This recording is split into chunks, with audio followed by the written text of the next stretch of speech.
सभी दोस्तों को मेरा प्रेम पूर्वक नमस्कार। मैं नीलेश आप सभी का स्वागत करता हूँ।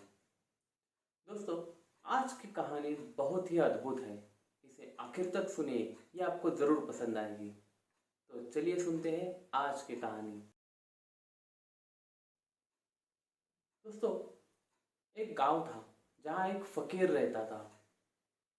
वो फकीर हमेशा भगवान का मनन चिंतन ध्यान में लगा रहता था। एक रात उसे एक सपना आया। दूसरी रात भी वही सपना उसे दिखाई दिया और तीसरी रात चौथी रात लगातार उसे हर रोज वही सपना दिखाई देता था। अब तो उसे लगने लगा कि ये सपना सच ही होने वाला है। थोड़े दिनों बाद उसे उस सपने में हर एक चीज स्पष्ट दिखाई देने लगी। एक नक्शा साफ दिखाई देने लगा। तो सपना ये था कि वो जिस देश में रहता था उसकी राजधानी में एक पुल है और उस पुल के नजदीक एक खजाना गड़ा हुआ है, बहुत बड़ा खजाना। ये देखकर तो उसके होश उड़ गए कि ऐसा भी हो सकता है। बार बार यही स्वप्न आ रहा है, तो क्यों ना देखा जाए। तो अपने गांव से राजधानी की ओर बढ़ने लगा। वो उस राजधानी में पहुंचा। वहां उसे वो पुल भी मिला जो उसे सपने में दिखाई दे रहा था। ये देखकर वो तो बड़ी हैरानी में रह गया कि मेरा सपना तो अब सच ही होने वाला है और मुझे खजाना मिलने ही वाला है। लेकिन उस पुल के नज़दीक ही एक पुलिस थाना भी था, जहाँ पे पुलिस हमेशा 24 घंटों तैनात थे और वो देखरेख कर रहे थे।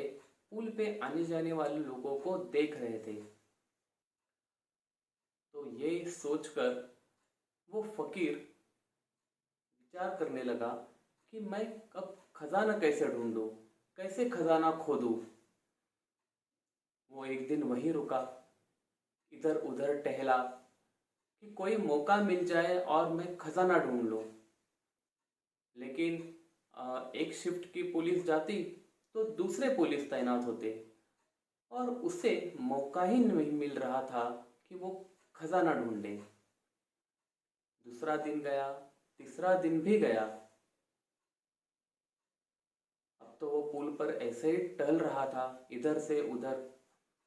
एक पुलिस वाले ने उसे रोका और पूछा कि तुम तो पहरावे से फकीर लग रहे हो, लेकिन मैं 2-3 दिनों से तुम्हें यहाँ देख रहा हूँ। क्या मांजरा है? क्या विचार है तुम्हारा? कहीं डकैती वगैरह तो नहीं करने आ रहे हो?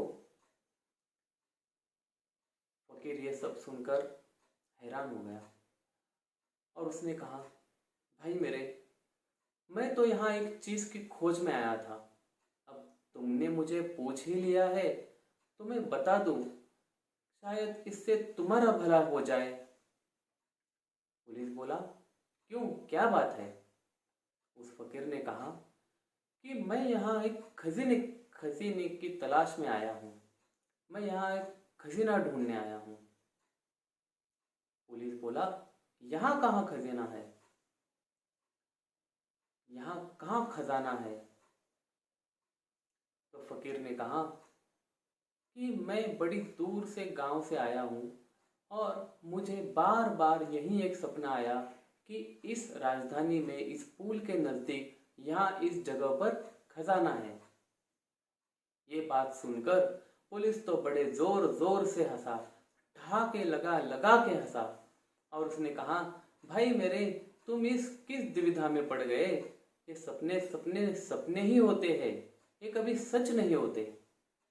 फकीर बोला, नहीं, मुझे बार बार यही सपना आया और इसलिए मैं यहाँ आया हूँ और यही पुल और यहीं पे वो खजाना है।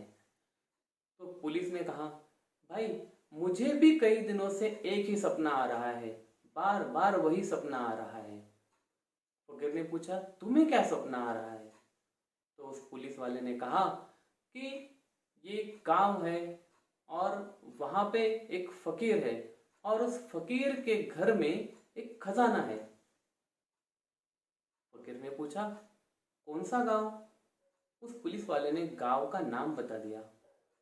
गांव का नाम सुनकर फकीर बड़ा आश्चर्यचकित हुआ, क्योंकि वो उसी का गांव था।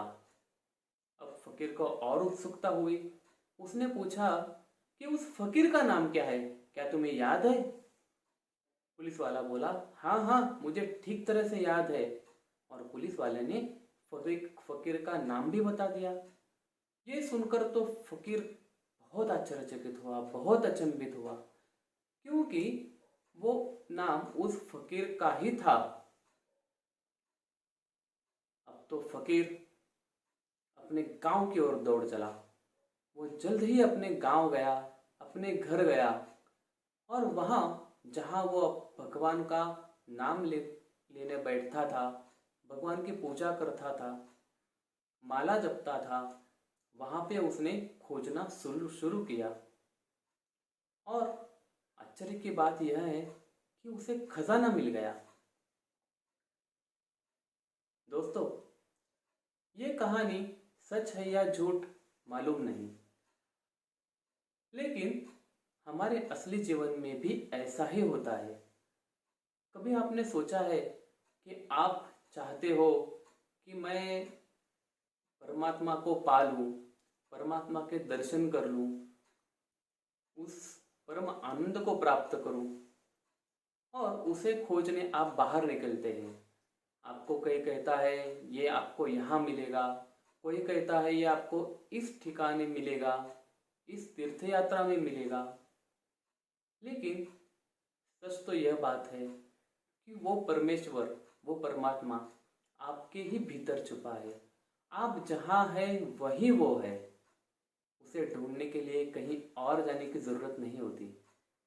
शायद आप मेरे इस बात से सहमत होंगे। आपको ये कहानी कैसी लगी ज़रूर मुझे कमेंट करके बताइए। और आपने अभी तक मेरे चैनल को सब्सक्राइब नहीं किया हो तो जल्दी से सब्सक्राइब कर दीजिए, मुझे सपोर्ट कीजिए, और भी कहानी सुनेंगे, और भी बातें करेंगे, मिलते रहेंगे।